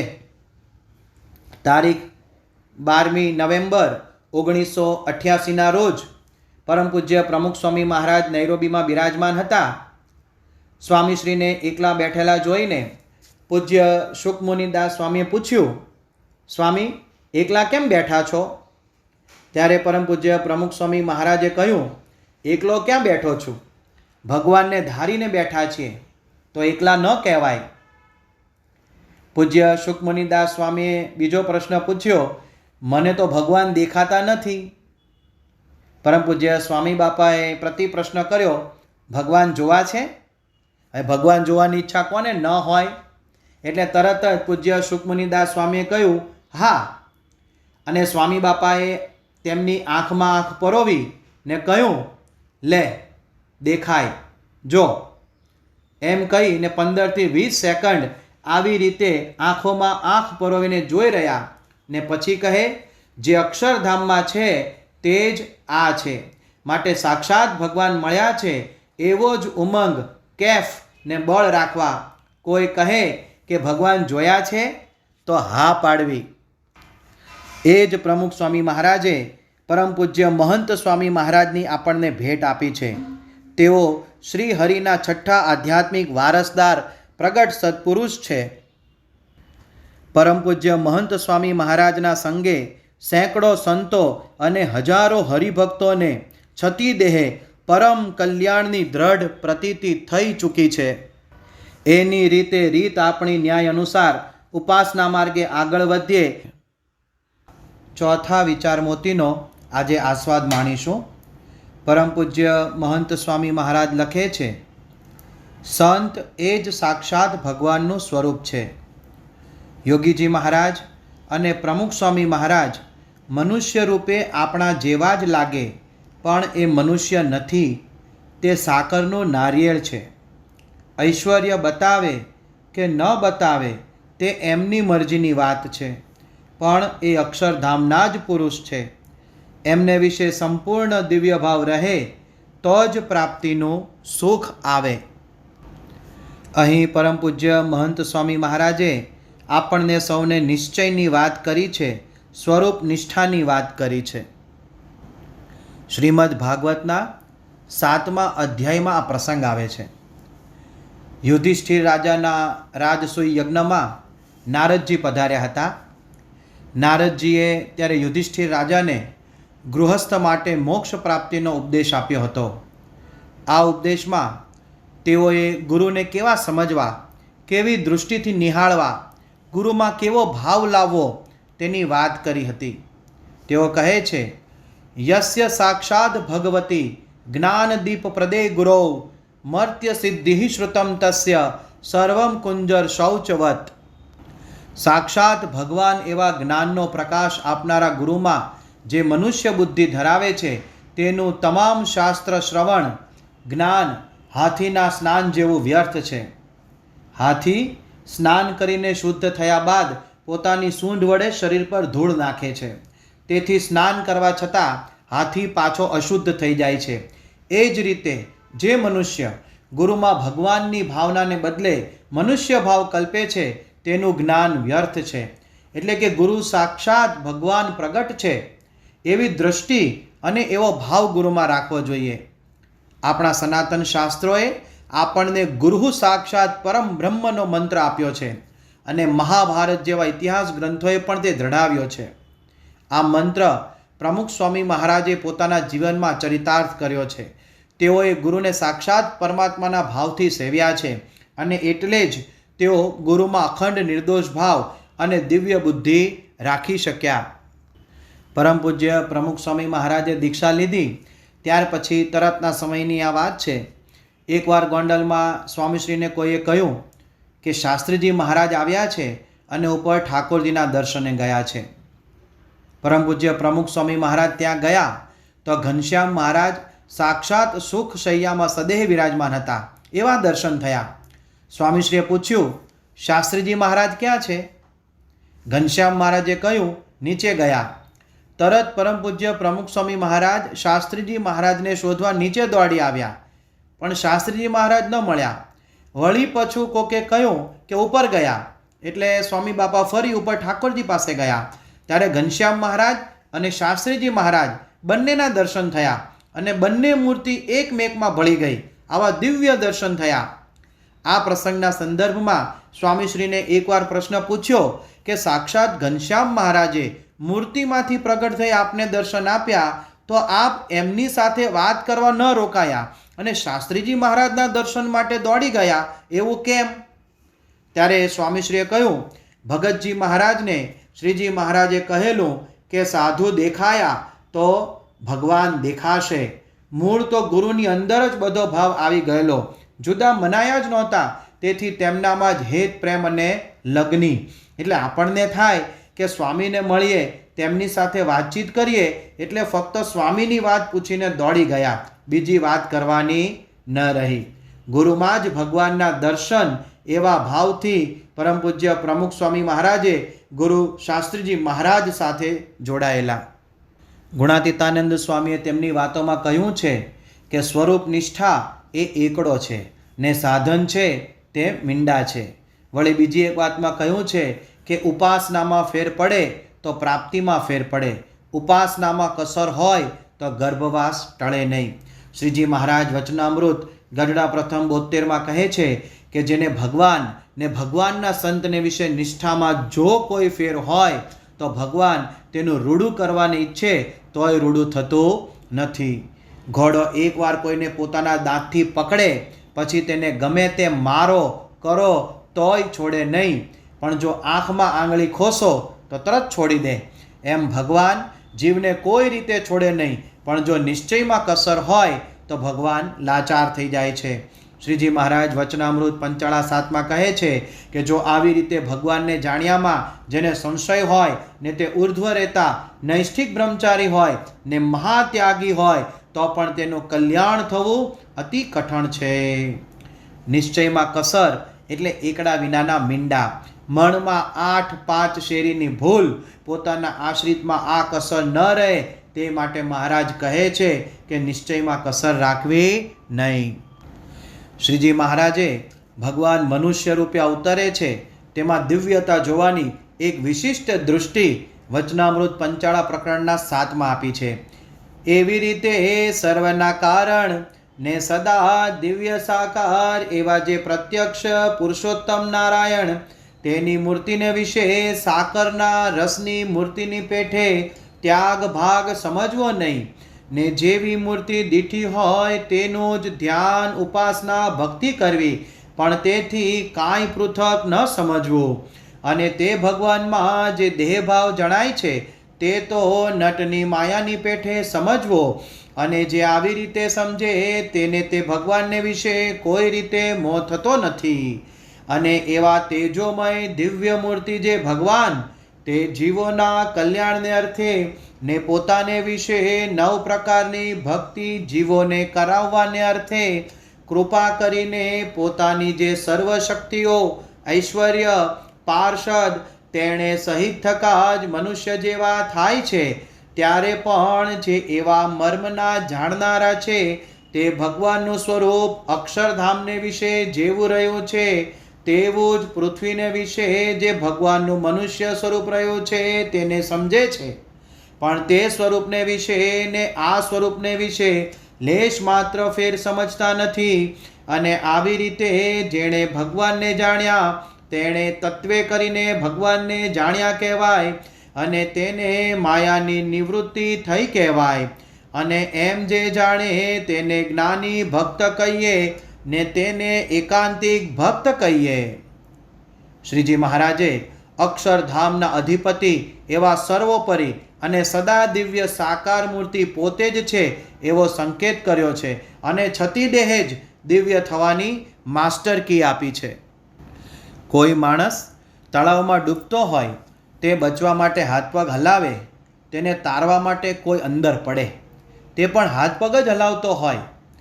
કિનારે ઊભેલાને બે ડૂબતા હોય એવું લાગે, કારણ કે બેયની ક્રિયા સરખી છે, પરંતુ એ બેયમાં એક ડૂબે છે ને એક તારનારો છે. એમ ભગવાન મનુષ્ય જેવા થાય ત્યારે એમની બધી ક્રિયા મનુષ્ય જેવી જ હોય છે. અહીંથી જ મુશ્કેલીની શરૂઆત થાય છે. અહીં મહારાજે કહ્યું ને કે પ્રત્યક્ષ ભગવાનની મૂર્તિમાં ત્યાગ ભાગ નથી. ભગવાનની સમગ્ર મૂર્તિ દિવ્ય છે, નખ શીખ સુંદર છે.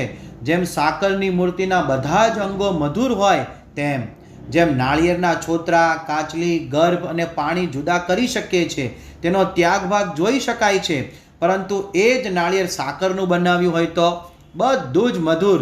તેમ ભગવાનનું સ્વરૂપ સર્વાંગ દિવ્ય આનંદમય અને કલ્યાણકારી છે. અહીં પરમ પૂજ્ય મહંત સ્વામી મહારાજ લખે છે કે ઐશ્વર્ય બતાવે કે ન બતાવે તે એમની મરજીની વાત છે, પણ એ અક્ષરધામના જ પુરુષ છે. ભગવાનના અખંડ ધારક સત્પુરુષના જે લક્ષણો શાસ્ત્રોમાં દર્શાવ્યા છે તે શાસ્ત્રીજી મહારાજમાં મૂર્તિમાન હતા. આવા ગુણાતીત સંતના વ્યક્તિત્વનું એક પાસું છે સામર્થ્ય અને ઐશ્વર્ય. લોકની દૃષ્ટિએ જેને ચમત્કાર કહેવાય છે તેવું ઐશ્વર્ય, અશક્યને શક્ય બનાવવાનું સામર્થ્ય ગુણાતીત સંતને સહજ હોય છે.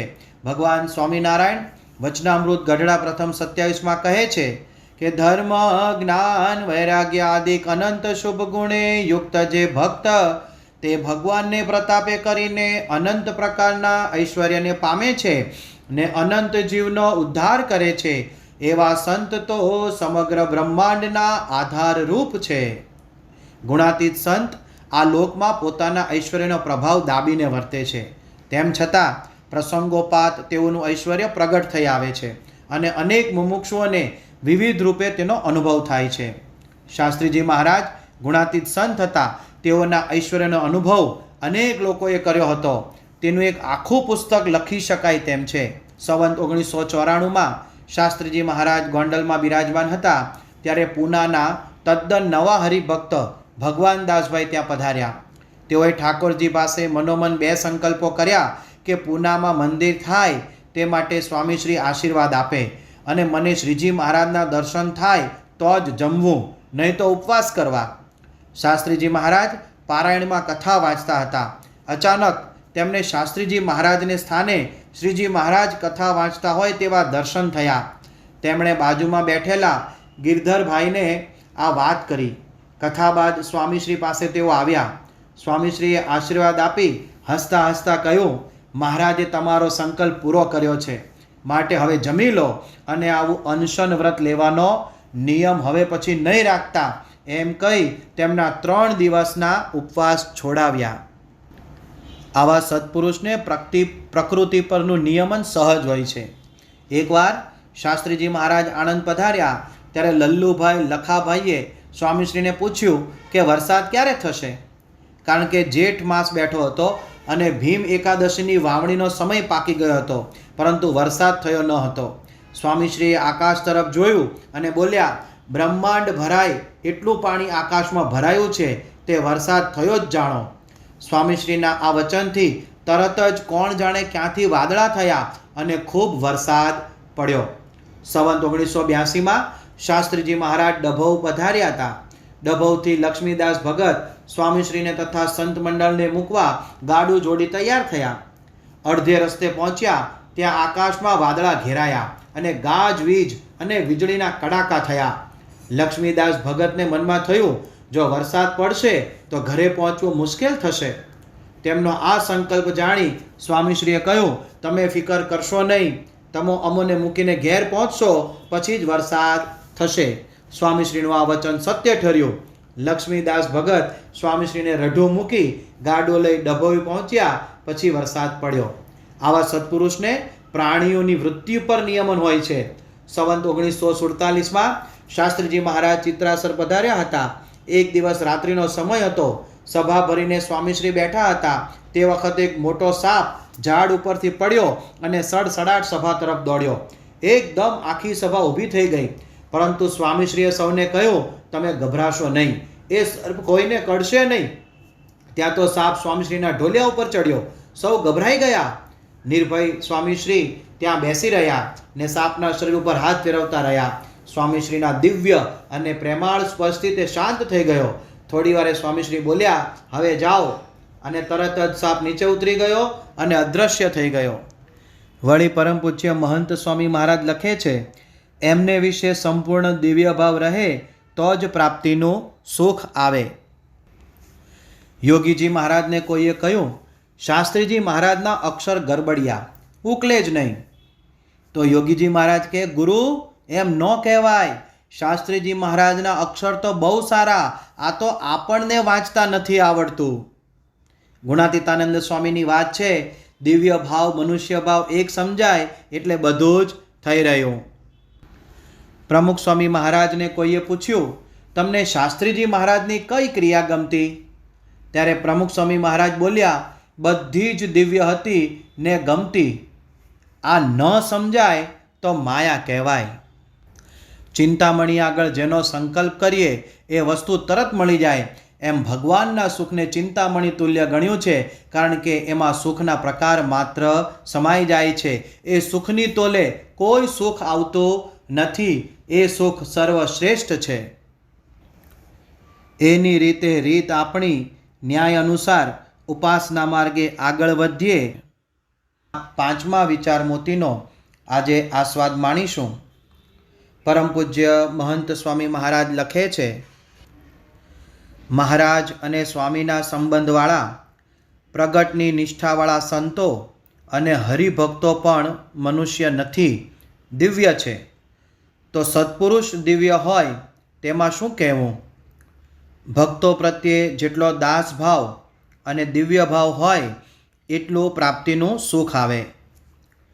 અહીં પરમ પૂજ્ય મહંત સ્વામી મહારાજ શ્રીજી મહારાજનું વચનામૃત લોયા પ્રકરણનું 18 આપણને સૌને દ્રઢાવી રહ્યા છે.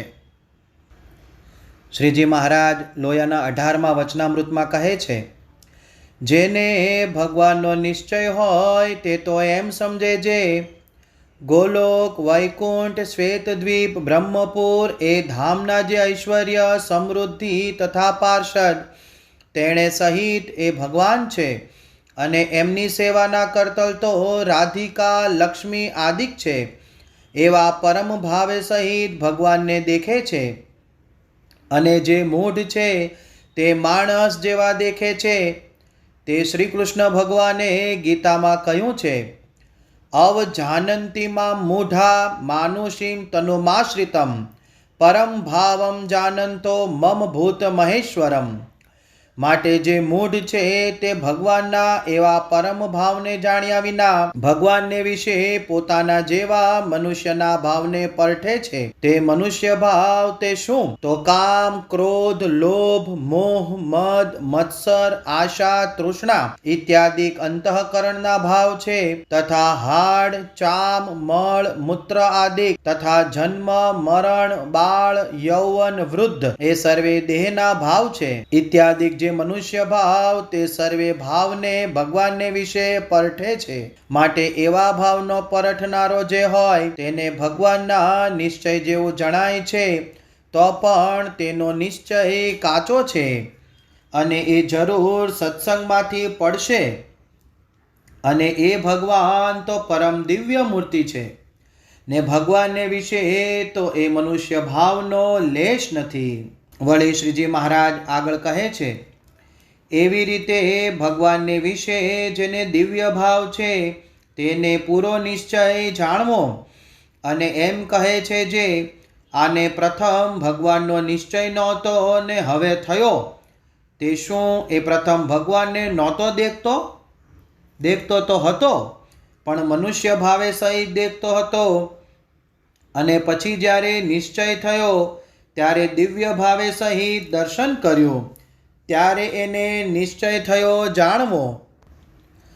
અને જ્યારે ભગવાનને વિશે એવો દિવ્ય ભાવને સમજે ત્યારે એને વાતે વાતે ધોખો થાય ને ગુણ અવગુણ લીધા કરે છે. જે આની કોરનો પક્ષ રાખે છે ને અમારો પક્ષ રાખતા નથી, તથા આને વધુ બોલાવે છે ને અમને નથી બોલાવતા, અને આને ઉપર વધુ હેત છે ને અમારી ઉપર નથી.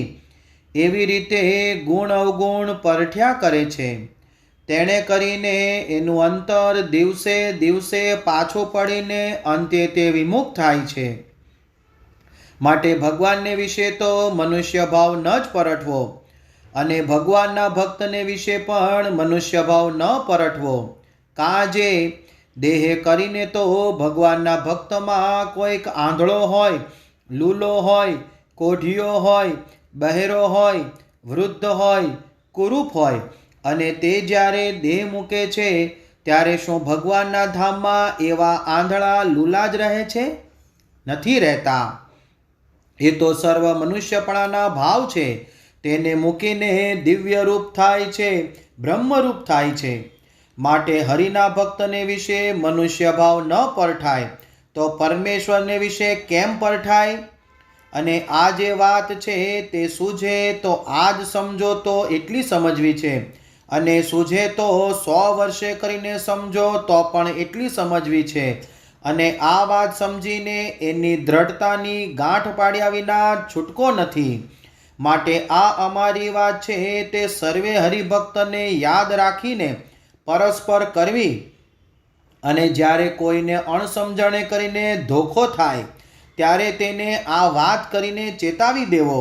અને આ જે અમારી વાર્તા છે તેને નિત્ય પ્રત્યે દિવસમાં એકવાર કરવી એમ અમારી આજ્ઞા છે. તેને ભૂલશોમાં, જરૂર ભૂલશોમાં. એમ કહીને શ્રીજી મહારાજ સર્વે હરિભક્તને જય સ્વામિનારાયણ કહીને હસતા થકા પોતાને ઉતારે પધાર્યા. આ વચનામૃતમાં શ્રીજી મહારાજ ભગવાન અને ભગવાનના ભક્તો દિવ્ય છે એ વાત દ્રઢ કરવાની અને બીજાને સમજાવવાની પણ આજ્ઞા કરી છે. જો હરિભક્તો દિવ્ય હોય તો પછી સત્પુરુષ તો દિવ્ય હોય જ ને. એમ વાત પરમ પૂજ્ય મહંત સ્વામી મહારાજ આપણને દ્રઢાવવા માગે છે. વળી આગળ લખે છે કે ભક્તો પ્રત્યે જેટલો દાસ ભાવ અને દિવ્ય ભાવ હોય એટલું પ્રાપ્તિનું સુખ આવે. આ દાસ ભાવ દ્રઢ કરવામાં આપણને આપણું માન, દેહાભિમાન, કહો ને કે અહમ આડો આવી જાય છે. તો આ અભિમાન ટળે કઈ રીતે? આપણા સૌ વતી વચનામૃત લોયા 16માં પૂજ્ય મુક્તાનંદ સ્વામી શ્રીજી મહારાજને પ્રશ્ન પૂછે છે કે હે મહારાજ, એ માન કેમ ટળે? ત્યારે શ્રીજી મહારાજ બોલ્યા, જે ભગવાનનું મહાત્મ્ય અતિશય સમજતો હોય તેને માન ન આવે. કેમ? જે જુઓ ને, ઉદ્ધવજી કેવા ડાયા હતા ને નીતિશાસ્ત્રમાં કુશળ હતા ને દેહ કરીને રાજા જેવા હતા. પણ જો ભગવાનનું મહાત્મ્ય સમજતા હતા તો ગોપીઓને વિશે ભગવાનનો સ્નેહ જોઈને તેની આગળ પોતાનું માન ન રહ્યું અને એમ બોલ્યા, જે એ ગોપીઓના ચરણની રજ જેને અડતી હોય એવા જે વૃક્ષ, લતા, તૃણ, ગુચ્છ તે માહેલો હું કોઈક થાઉં. અને તુલસીદાસજીએ કહ્યું છે, જે તુલસી જ્યાં કે મુખન સે ભૂલે નિકસે રામ, તાકે પગ કી પહેનિયા મેરે તન કી ચામ. એમ જેને ભૂલે પણ ભગવાનનું નામ મુખથી નિસરે તેને અર્થે પોતાના શરીરના ચર્મના જોડા કરાવી આપે, તો જે ભગવાનના ભક્ત હોય ને ભગવાનનું નિરંતર નામ સ્મરણ, ભજન, કીર્તન, વંદન કરતા હોય ને જો ભગવાનનું મહાત્મ્ય સમજતો હોય તો તેને આગળ શું માન રહે? ન જ રહે. માટે મહાત્મ્ય સમજે ત્યારે માન જાય છે, પણ મહાત્મ્ય સમજ્યા વિના તો માન જતું નથી. તે સારો જેને માન ટાળવું હોય તેને ભગવાનનું ને સંતનું મહાત્મ્ય સમજવું. વળી સદ્ગુરુ નિષ્કુળાનંદ સ્વામી વચન વિધિમાં જણાવે છે, માન મૂકે માન વધે, માન રાખીએ ઘટી જાય માન, એમ સમજી સંત શાણા, માન મૂકવા છે તાન. તો સદ્ગુરુ મુક્તાનંદ સ્વામી ગાય છે, હું ટળે હરી ઢોકડા, તે ટળાય દાસે રે. પરમ પૂજ્ય પ્રમુખ સ્વામી મહારાજની અતિ પ્રિય પંક્તિઓ જે નિષ્કુળાનંદ કાવ્યમાં આવે છે, દાસના દાસ થઈ જે રહે સત્સંગમાં, ભક્તિ તેની ભલી માનીશ, રાચીશ તેના રંગમાં. આજ્ઞા અમારી પ્રિય જાણી પાળો, તો સંત સર્વ અભિમાન ટાળજો. હું માનથી દૂર સદા ફરું છું, માની જનોથી દિલમાં ડરું છું. જેમ કોઈ વ્યક્તિને ટાઇફોઇડ કે ઝેરી મેલેરિયા થયો હોય તો તે ટાળવા માટે તત્પર થાય છે, કારણ કે રોગથી થતા નુકસાન અને તંદુરસ્તીના લાભનું ચિત્ર તેના મગજમાં સ્પષ્ટ હોય છે. એ જ રીતે માનથી થતી હાનિ અને નિર્માનીપણાના લાભ વિચારીને એ ત્યાગ કરવા આપણે કટિબદ્ધ થવું જોઈએ.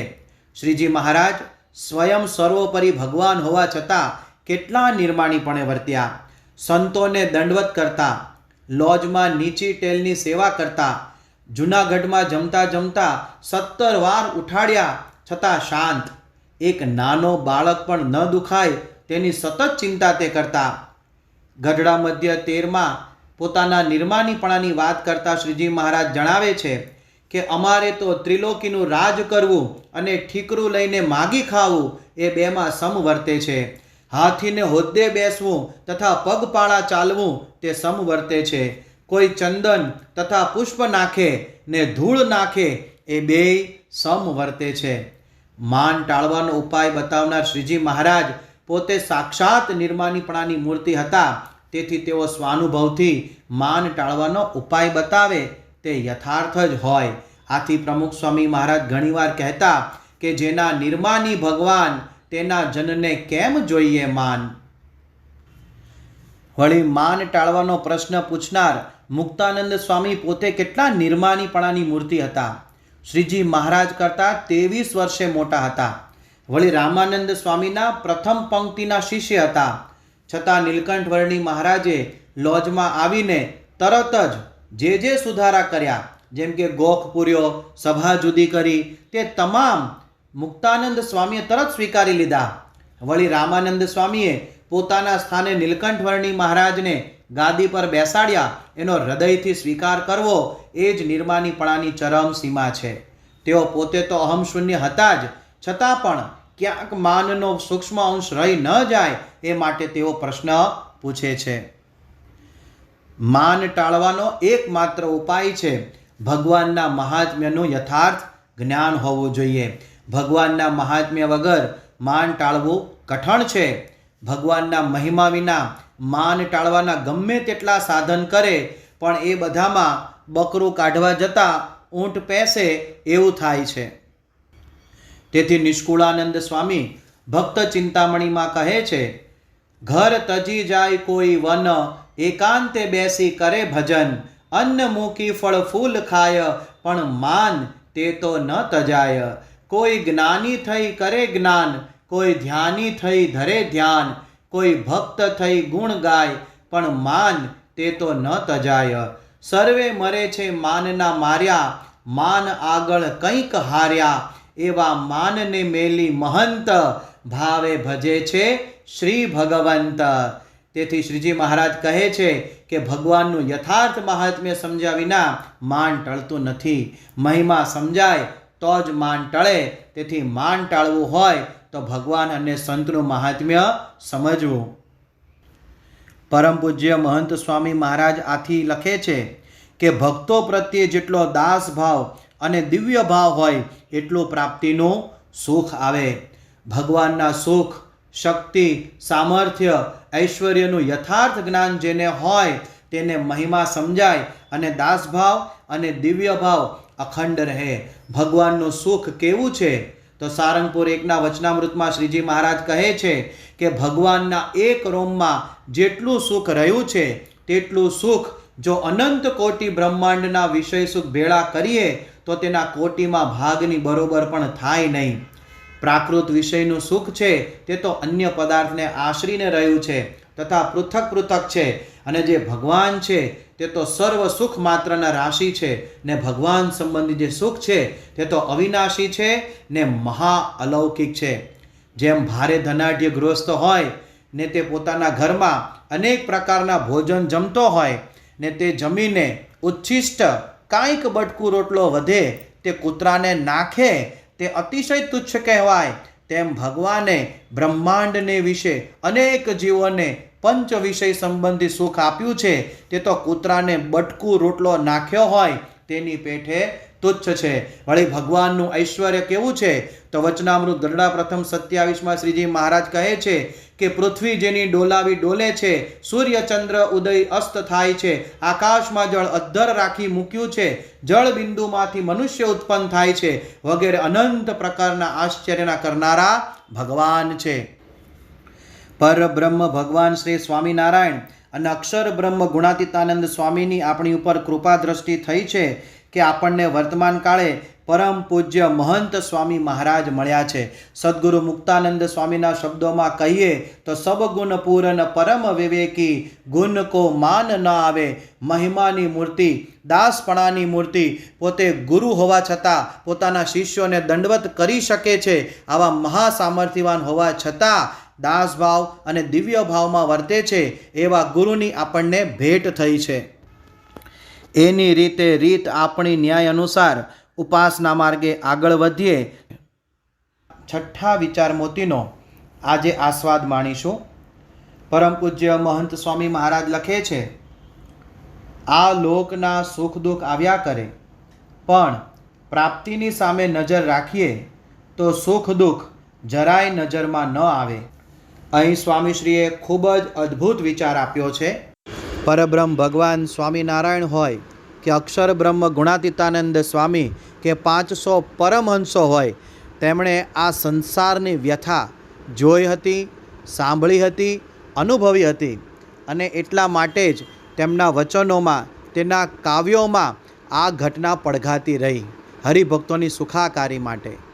સુખ અને દુઃખ આવે ત્યારે હરિભક્તોએ કેવી રીતે વર્તવું, કેવી સમજણ રાખવી તે વિશે માર્ગદર્શન આપતા મૂળજી બ્રહ્મચારી ગાય છે, દુઃખ પડે દિલગીર ન થાવું, સુખ મળે હર ખાઈ ન જાવું, દુઃખ પડે દિલગીર ન થાવું, સુખ મળે હર ખાઈ ન જાવું, સદાય હિંમત હૈયેથી નવહારીએ રે, સદાય હિંમત હૈયેથી નવહારીએ રે.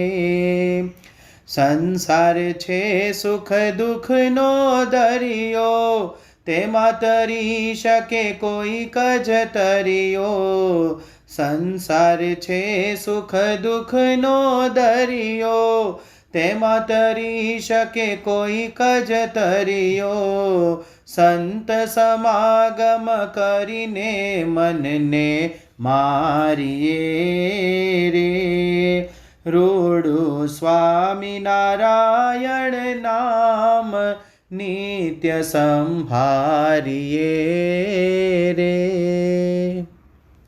તો વળી સદગુરુ દેવાનંદ સ્વામી ગાય છે, દુઃખ તણો દરિયાવ મોટો ભાઈ નહીં શકો તરી, હેજી ભાઈ નહીં શકો તરી.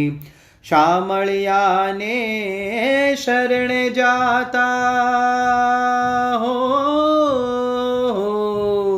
શામળિયાને શરણે જાતા જાશો યોગરી રે. મોંઘો માણસનો અવતાર મોંઘો નહીં મળે ફરી, હેજી બાઈ નહીં મળે ફરી. તો બીજા પદમાં તેઓ ગાય છે, સુખ સ્વપ્ના જેવું છે સંસારનું રે, સુખ સ્વપ્ના જેવું છે સંસારનું રે. હે તેને જાતા ન લાગે વાર, અંતકાળે સગો નહીં કોયનું રે. કર પ્રભુ સંગાથે દ્રઢ પ્રીતડી રે, હે કર પ્રભુ સંગાથે દ્રઢ પ્રીતડી રે. હવે જે સંતો અને હરિભક્તો સુખ અને દુઃખને ગણકારતા નથી, તેમની કેવી મસ્તી હોય છે, તે મસ્તીનું વર્ણન કરતા મુક્તાનંદ સ્વામી ગાય છે, અનુભવી આનંદમાં બ્રહ્મરસના ભોગી રે. અનુભવી આનંદમાં બ્રહ્મરસના ભોગી રે. જીવન મુક્ત જોગિયા અંતર આરોગી રે. જીવન મુક્ત જોગિયા અંતર આરોગી રે. અનુભવી આનંદમાં બ્રહ્મરસના ભોગી રે. અનુભવી આનંદમાં બ્રહ્મરસના ભોગી રે. આ કીર્તન પરમ પૂજ્ય યોગીજી મહારાજનું અતિ પ્રિય કીર્તન, પોતે વારંવાર ગાતા અને હરિભક્તો પાસે પણ વારંવાર ગૌરાવતા હતા. પૂર્વેના ભક્તોએ ભગવાન મેળવવા રાજપાટ, ઘર બાર, કુટુંબ પરિવાર કેટલું બધું છોડ્યું, વનમાં વસ્યા, કષ્ટો સહ્યા, અનંત કઠણ સાધનો કર્યા, છેલ્લે રાફડા થયા, પણ ભગવાનના દર્શન ન થયા, કારણ કે ભગવાનના દર્શન અતિ દુર્લભ છે. સદગુરુ નિષ્કુળાનંદ સ્વામી વારંવાર કહેતા, કિયા જીવ કિયા જગદીશ, જાણો જુજવીએ જાત છે રે. મર આપીએ 100 શીશ, તોય વણ મળ્યાની વાત છે રે. એક વખત સામુદ્રિક ચિહ્નોના જાણકાર 4 પાટીદારોએ મહારાજના ચરણારવિંદ જોઈ કહેલું, તમારા શરીર સામે જોતા તમે મનુષ્ય જણાવ છો અને ચરણારવિંદ સામે જોતા પુરુષોત્તમ જણાવ છો. ત્યારે મહારાજે કહ્યું કે આ 2 ચરણારવિંદની વૈરાટ બ્રહ્માએ તેના 50 વર્ષ અને 1.5 પહોર સુધી સ્તુતિ કરી, ત્યારે આ ચરણારવિંદ આ પૃથ્વી ઉપર આવ્યા છે. એકવાર ગઢડામાં જીવુબા અને લાડુબાએ મહારાજને કહ્યું, મહારાજ, જે પ્રાપ્તિ ગોપી ગોવાળને થઈ હતી એવી અમને થઈ છે. ત્યારે મહારાજે કહ્યું કે એમને તો આ ભગવાનના દર્શન પણ થયા નથી. મહારાજ અને સ્વામીની પ્રાપ્તિ થવી, પ્રગટ સત્પુરુષની પ્રાપ્તિ થવી એ અતિ દુર્લભ છે અને એ પ્રાપ્તિથી અધિક લાભ કે આનંદ બીજો કોઈ છે જ નહીં. કારણ કે ભગવાન સર્વે સુખના કારણ છે અને સર્વે સુખના નિધિ છે.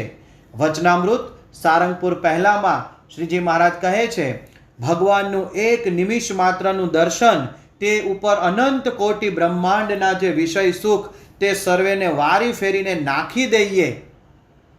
અને નિષ્કુળાનંદ સ્વામી કહે છે, કામ દૂધા કલ્પતરુ પારસ ચિંતામણી 4, સંત સમાન એકે નહીં મેં મનમાં કર્યો વિચાર. અલ્પ સુખ એમાં રહ્યું મળી ટળી જાય છે એ હ, સંત સેવ્યે સુખ ઉપજે રહે અખંડ અટલ એ હ. આવા ભગવાન અને સ્વામી મળ્યા પછી જીવને દુઃખ, ક્લેશ, ઉદ્વેગ, અશાંતિ શા માટે? ગુણાતીતાનંદ સ્વામી એક વાતમાં કહ્યું છે કે અહીં અક્ષરધામ જેવું સુખ વર્તે છે, છતાં તેમાંય કેટલાક દુખિયા છે. પાણીમાં રહેતી માછલી જ તરસી રહે એ કેવું આશ્ચર્ય કહેવાય. એમ સુખના મહાસાગર એવા ભગવાન મળવા છતાં ભક્ત દુઃખી રહે એ આવું ગણાય. વચનામૃત ગઢડા પ્રથમ પ્રકરણનું 34મું ભગવાને કળ ચઢાવ્યાનું, તેમાં મુક્તાનંદ સ્વામી આવો પ્રશ્ન પૂછે છે.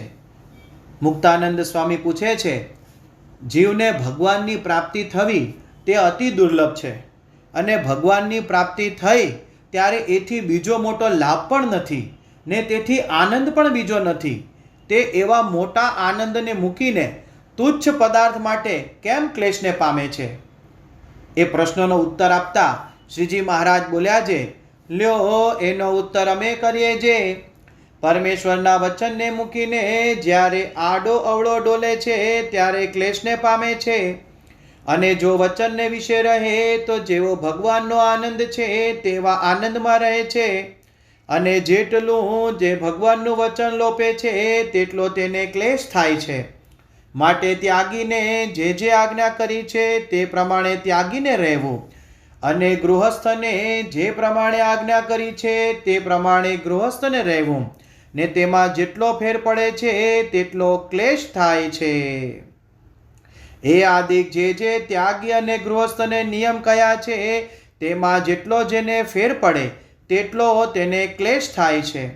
અને ભગવાનથી જે વિમુખ જીવ હોય તેને જે સુખ દુઃખ આવે છે તે તો પોતાને કર્મે કરીને આવે છે, અને જે ભગવાનના ભક્ત હોય તેને જેટલું દુઃખ થાય છે તે તુચ્છ પદાર્થને અર્થે ભગવાનની આજ્ઞા લોપવે કરી થાય છે, ને જેટલું સુખ થાય છે તે ભગવાનની આજ્ઞા પાળવે કરીને થાય છે.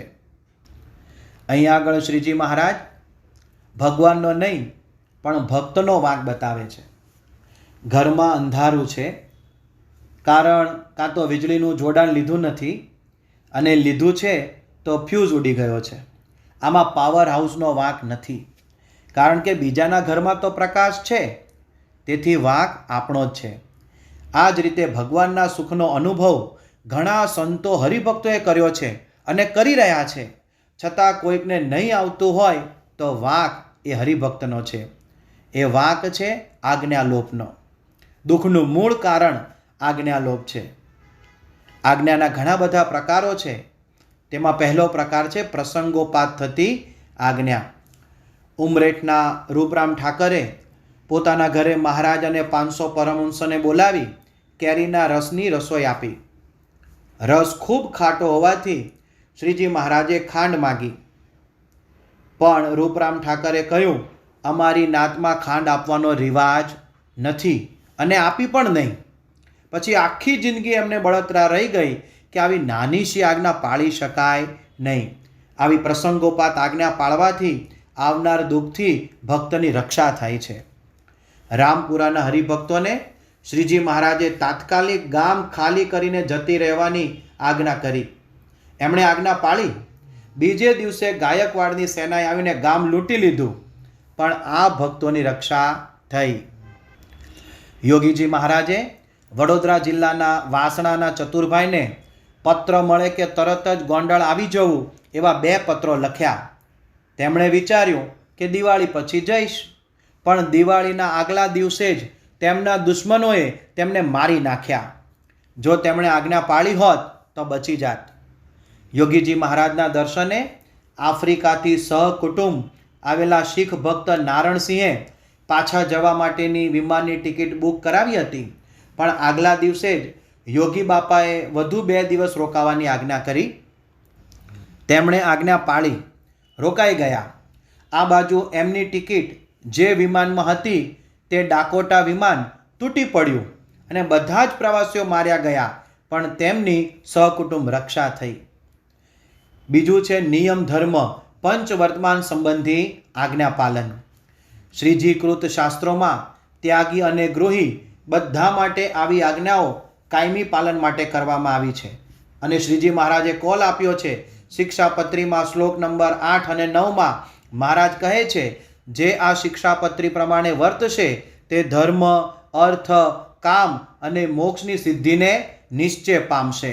વળી વચનામૃત લોયા પ્રકરણ 6માં શ્રીજી મહારાજ કહે છે, ધર્મ સંબંધી સાધનમાં એક નિષ્કામીપણું હોય તો સર્વે સાધન આવી જાય છે. વળી વચન વિધિમાં નિષ્કુળાનંદ સ્વામીએ લખ્યું છે કે અલ્પ સુખ સારું આજ્ઞા લોપે છે શ્રી હરિતણી, પરમ સુખ કેમ પામશે ભાઈ ધારજો તે ના ધણી. મોટપ માનવી કેમ મળે વાઢી કાઢે વચનના મૂળ, સુખ થાવાનું શાનું રહ્યું થયું સામું સોગણું શૂળ. બની વાત જાય બગડી જો લેશ લોપાય વચન, લેખે ન આવે દાખલો વળી થઈ જવાય નિર્ધન. નહીં પામે ઠેકાણું નરકમાં સિદ્ધ કરે ધાકના ધામની, ધામ નહીં મળે ધક્કા મળશે ત્યારે ઉઘડશે આંખ ગુલામની. વળી ક્યારેક એવું પણ બનતું હોય છે કે કેટલાક હરિભક્તો શ્રીજી મહારાજથી લઈ પરમ પૂજ્ય મહંત સ્વામી મહારાજની તમામ આજ્ઞા પાળતા હોય છતાં પણ કોઈક દુઃખ હોય તો એ વખતે શ્રીજી મહારાજનું ગઢડા અંત્ય 13મું વચનામૃતનું આ વાક્ય યાદ રાખવું કે ભગવાનની ઈચ્છા એ જ આપણું પ્રારબ્ધ છે. ભક્ત ઉપર આવતા સુખ દુઃખ પ્રારબ્ધ કર્મને આધીન નથી. વિમુખ જીવને પ્રારબ્ધ હોય, આપણે તો ભગવાનની ઈચ્છા એ જ પ્રારબ્ધ, અને જેટલી આજ્ઞા પળાય કે આજ્ઞાનો લોપ થાય એને આધારે સુખ કે દુઃખ આવે છે.